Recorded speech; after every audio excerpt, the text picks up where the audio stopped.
नमस्कार, बहुत स्वागत। मैं ललित प्रजापति। कई बड़े सवाल मिडिल ईस्ट को लेकर खड़े हो रहे हैं। क्या अलग थलग पड़ चुका है अमेरिका? अब अगर मैं कहूँगा ट्रंप ने धमकी दी तो आप इस पर हंसने लगेंगे। जोक ऑफ द डे हो जाता है ये आजकल। खैर, तो क्या अलग थलग यूएस पड़ने लगा है? इसराइल के बाद अब ब्रिटेन भी इनकार कर रहा है, कनाडा भी इनकार कर रहा है कि नहीं भैया, अपना झगड़ा अपने पास रखो, हमसे इन तमाम चीज़ों को दूर रखो। इस तरह की बातें सामने आ रही हैं। और इसराइल जिस बुधवार को डेडलाइन का जिक्र कर रहा है, वो डेडलाइन क्या है, सिलसिलेवार आपको बताते हैं। दरअसल यूके और फ्रांस, ब्रिटेन मैंने शब्द कहा, ब्रिटेन मैं वापस लेता हूं। यूके और फ्रांस जो हैं वो अब अमेरिका की मदद नहीं करेंगे, उन्होंने साफ कर दिया। और इसराइल पहले ही बोल चुका है कि अगर ज़मीन पर आप जंग लड़ेंगे, मैदान में आप जंग लड़ेंगे, तो हम आपके साथ नहीं हैं। विस्तार से जान लेते हैं। और ईरान युद्ध में अमेरिका का साथ न देने वाले देशों पर ट्रंप उल्टा भड़क रहे हैं। वो कह रहे हैं कि अब दुनिया अपनी देख ले, मैं किसी की मदद नहीं करूंगा। इस तरह की बातें उन्होंने कही है अपने सोशल मीडिया प्लेटफॉर्म पर। दरअसल यूएस और ईरान के बीच जो युद्ध चल रहा है और नेटो के जो सदस्य हैं उन पर उन्होंने तीखा हमला बोला है। फ्रांस और यूनाइटेड स्टेट्स की यूके की आलोचना करते हुए उन्होंने कहा कि इन देशों ने ईरान के खिलाफ अभियान में अमेरिका का साथ नहीं दिया। अब भविष्य में अगर इन्हें ज़रूरत पड़ेगी तो हम भी साथ नहीं देंगे। इससे पहले भी नेटो देशों को लेकर वो अपनी नाराज़गी जता चुके हैं, लेकिन इस बार फिर उन्होंने जताया है। इस मिशन को सफलतापूर्वक, ट्रंप के मुताबिक अमेरिका ने इस पूरे मिशन को, मतलब ईरान मिशन को सफलतापूर्वक अंजाम दिया है। यही सफलता है कि चौथे हफ्ते में युद्ध प्रवेश कर गया है। ट्रंप ने कहा कि अमेरिका इस रवैये को कभी नहीं भूलेगा, जिससे साफ संकेत मिलता है कि इस मुद्दे को लेकर दोनों देशों के बीच कूटनीतिक तनाव भी बढ़ सकता है। अच्छा, नेटो को लेकर वो बार बार अपनी नाराज़गी जताते हैं। इससे पहले भी कई बार वो जता चुके हैं। और फिर उन्होंने कहा, दरअसल फ्रांस, ये घटना कहाँ से शुरू होती है, वो घटना बहुत दिलचस्प है।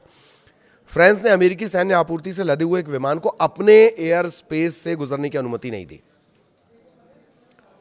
ठीक, फ्रांस का एयर स्पेस अमेरिका यूज करना चाहता था उस विमान को ले जाने के लिए। इजराइल ये विमान जा रहा था, युद्ध के सामान इसमें लदे हुए थे, मतलब जो भी असलाहा या जो भी मदद जाती है, जिस तरह की मदद जाती है, इंटरसेप्टर्स जाते हैं। फ्रांस ने मना कर दिया, हमारा एयर स्पेस यूज़ मत करो। इस बात को लेकर वो नाराज़ हो गए। और फिर जब भी वो नाराज़ होते हैं तो वो ट्रुथ पर जाते हैं, ट्रुथ पर जाते हैं तो अपनी भड़ास निकालते हैं। ट्रुथ पर उन्होंने लिख दिया, अमेरिका ये समय कभी नहीं भूलेगा किन देशों ने मुश्किल के वक्त उसका साथ नहीं दिया है। ट्रंप ने ऊर्जा संकट से जूझ रहे देशों को ये तक सलाह दे दी कि काम करो, खुद जाओ, स्ट्रेट ऑफ होर्मुज जाओ और अपना तेल हासिल कर लो। हालांकि वो ऑफर भी दे रहे हैं इसके साथ साथ कि यूएस के पास बहुत तेल है, यूएस से खरीद लो। और ये धमकी भी दे रहे हैं कि जिसको जरूरत है ना वो जाए और अपना तेल वहां से निकाल के ले आए, स्ट्रेट ऑफ होर्मुज से। और ये कहा है कि अपनी लड़ाई हर देश को खुद लड़नी चाहिए, अमेरिका बार बार उनकी मदद करने नहीं आएगा।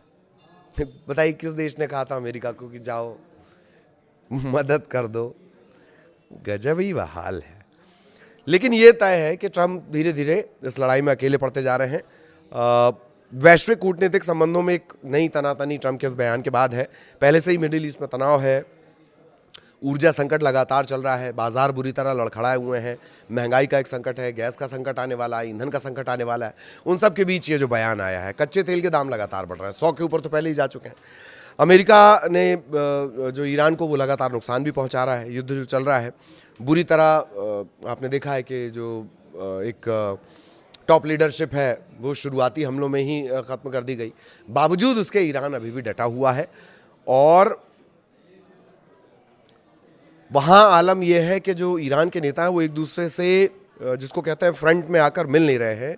उन्हें डर इस बात का है कि कहीं अमेरिका या इजराइल उनकी बातों को इंटरसेप्ट ना कर ले।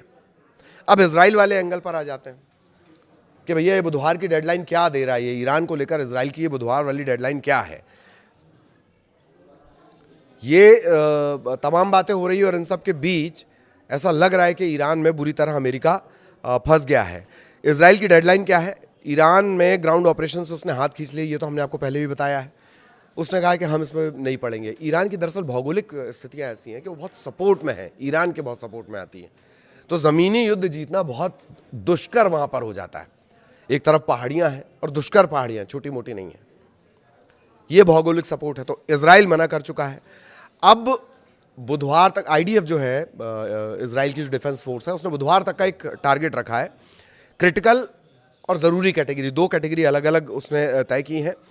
और इजराइल ने एक तरह से तय कर लिया है कि बुधवार तक वो सब चीज़ों पर जो है कि लगाम लगा देगा। तो कहा यह जा रहा है कि ईरान को इसके चलते एक झटका लग सकता है। 60 से 70% टारगेट उसने तबाह कर लिया, ये वो दावा कर रहा है। अब जो इजराइल के जो क्रिटिकल और ज़रूरी टारगेट हैं वो किस तरीके के हैं, वो क्या क्या हैं, वो जान लीजिए। पहली जो श्रेणी है, फर्स्ट कैटेगरी है, वो क्रिटिकल टारगेट की है। वो ठिकाने जो सीधे इजराइल के अस्तित्व के लिए खतरा थे, जैसे इसका बैलिस्टिक मिसाइल का जो ज़ख़ीरा है, परमाणु प्रोग्राम है, या इससे जुड़े हुए कुछ अहम जो इंस्टॉलेशंस थे, वो क्रिटिकल में रखे गए हैं। और ज़रूरी यानी असेंशियल ठिकाने, ये ठिकाने मिलिट्री जो कॉम्प्लेक्सेस हैं उससे जुड़े हुए हैं। ये इजराइल के लिए डायरेक्ट खतरा नहीं है, लेकिन इनडायरेक्ट खतरा है। क्रिटिकल को चलाएगा कौन? परमाणु संस्थान हो गए, बैलिस्टिक मिसाइल का ज़ख़ीरा हो गया, बैलिस्टिक मिसाइल के सेंटर हो गए, उन्हें चलाएगा कौन? उन्हें चलाएगी मिलिट्री ऑपरेशन करेगी। मिलिट्री ऑपरेशन सेकंड कैटेगरी में रखे गए। अब वो उसका कहना यह है, इजराइल का कहना यह है कि बुधवार तक तो सब साफ कर देगा। अब वाकई क्या कर पाएगा, नहीं कर पाएगा। अब जो एक बात कल जो बात निकल कर सामने आई थी कि इजराइल हवाई हमले तो लगातार कर रहा है, लेकिन जो वहाँ का चैनल है, चैनल 12, उसने ये कहा कि हम मैदानी जंग में, वो ये दावा कर रहा है कि मैदानी जंग में अमेरिका की मदद नहीं कर पाएंगे। और उसकी वजह अलग अलग है। तर्क ये दिया जा रहा है कि वो ऑलरेडी लेबनान में, गज़ा में, और फिर हुथियों ने भी हमला शुरू कर दिया है। इन तमाम जगहों पर वो उलझा हुआ है। ईरान की धरती पर जाकर वो लड़ना उसके लिए बड़ा रिस्क हो जाएगा। और ईरान ने ख़ास तौर पर धमकी दे दी है कि अगर ईरान की सेना, जो ईरान की ज़मीन पर अमेरिकी या जो इजराइल की सेना अगर वो उतरती है, तो उनके पाँव काट दिए जाएंगे, उन्हें ज़िंदा जला दिया जाएगा। वहाँ के जो मिलिट्री कमांडर हैं वो रोज़ाना आते हैं, रोज़ाना आकर वो लगातार तीखे हमले करते हैं। तो ये इस वक्त का पूरा अपडेट है। एक कि फ्रांस ने मना कर दिया कि अपना जहाज वहाज यहाँ से मत ले जाओ गुरु, अपने रास्ते से ले जाओ, जो इजराइल को अमेरिका मदद भेज रहा था। इसके बाद से तनातनी और ज़्यादा बढ़ी है। यूके ने इनकार कर दिया है। आईडीएफ क्या तर्क दे रही है ईरान को लेकर, ये एक इंपॉर्टेंट अपडेट है कि हर दिन 5 से 20 मिसाइल दागने की जो क्षमता है वो रख रहा है कौन? ईरान। और यही इजराइल की सबसे बड़ी चुनौती बनी हुई है। अब देखते हैं वो बुधवार की जो डेडलाइन उसने तय की वो क्या करेगा। तो ये दो इंपॉर्टेंट अपडेट कि अमेरिका ऐसा लगता है भलक थलक पड़ चुका है। फ्रांस ने इनकार कर दिया, यूके ने इनकार कर दिया है। पहले कहा था कि सारे देश अपनी अपनी नेवी भेज दें, उन देशों ने भी इनकार कर दिया, हम नहीं भेज रहे, अपने से देख लो। अब ट्रंप भी दुनिया को धमकी दे रहे हैं कि वो आगे से किसी देश के लिए ऐसा नहीं करेंगे। जाओ स्ट्रेट ऑफ होर्मुज जाकर अपना तेल ले आओ, हम कुछ नहीं हेल्प कर रहे हैं। नेटो को लेकर उनकी नाराजगी बार बार सामने आती रही, कभी तल्ख अंदाज में, कभी फिर किसी और बयान की शक्ल में। इजराइल साफ कर चुका है कि ईरान में मैदानी जंग में हम किसी तरह का सपोर्ट आपको नहीं करने जा रहे हैं। और उसकी ये एक चैनल के हवाले से हम दावा कर रहे हैं, चैनल 12 करके एक चैनल है, वो ये रिपोर्ट कर रहा है, बार बार ये रिपोर्ट कर रहा है कि मैदानी जंग में इजराइल के जो सैनिक होंगे वो अमेरिका की मदद नहीं करेंगे। हालांकि ट्रुप्स बढ़ाने की बात कही जा रही है, फोर्सेस लगातार वहाँ पर बढ़ रही हैं। और मोटा मोटी ये कहा जा रहा है कि इस तरह की बातें करके ट्रंप जो है वो सिर्फ टाइम बाय कर रहे हैं, यानी टाइम को ज़ाया कर रहे हैं, खर्च कर रहे हैं, लंबा खींच रहे हैं। इसके बाद वो अपनी आगे की रणनीति पर काम करेंगे। इससे पहले भी वो बातचीत करेंगे ये कह रहे थे, और अचानक से एक दिन हमला हो जाता है। उसी तरह से इसे भी देखा जा रहा है।